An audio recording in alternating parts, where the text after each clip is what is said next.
à tous, je m'appelle Amélie Bélanger, je suis chercheuse au CIPES et je vais vous présenter les disparités socio-économiques observées dans l'enquête HBSC 2018 en Belgique francophone.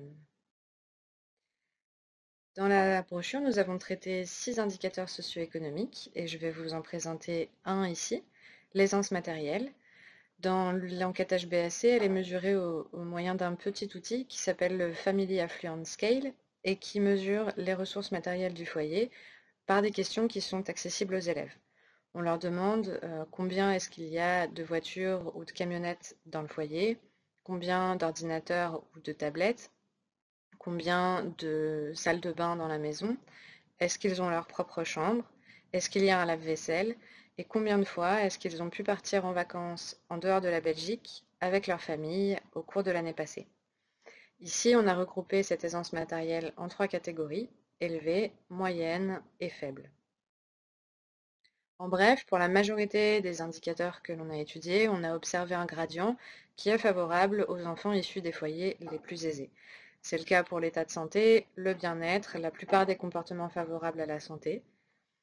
Après, pour certains indicateurs, les conclusions sont plus contrastées, voire sans différence selon les groupes. Et enfin, très rarement, les résultats étaient favorables aux enfants des foyers les moins aisés.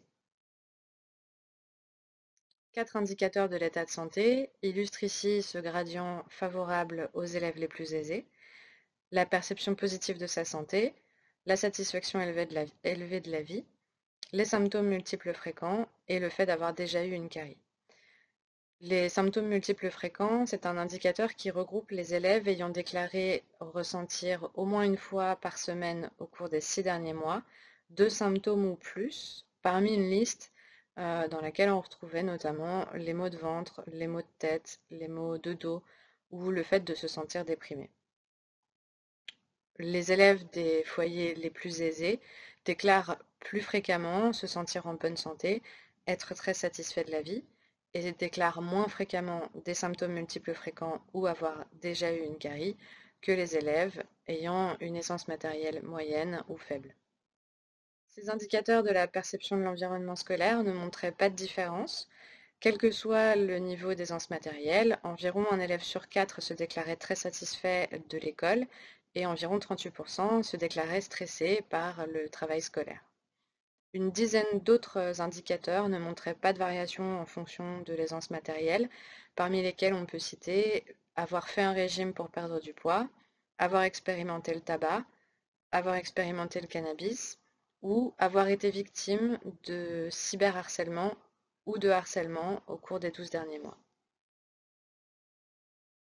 L'expérimentation et la consommation de l'alcool font partie des quelques indicateurs qui montrent un gradient défavorable aux élèves des foyers les plus aisés. 2 autres indicateurs montraient de tels résultats. Il s'agissait d'avoir eu une blessure au cours des 12 derniers mois et d'utiliser un transport actif entre l'école et la maison. Pour ces indicateurs également, on retrouvait une proportion plus importante d'élèves déclarant des comportements favorables à la santé parmi les élèves des foyers les moins aisés.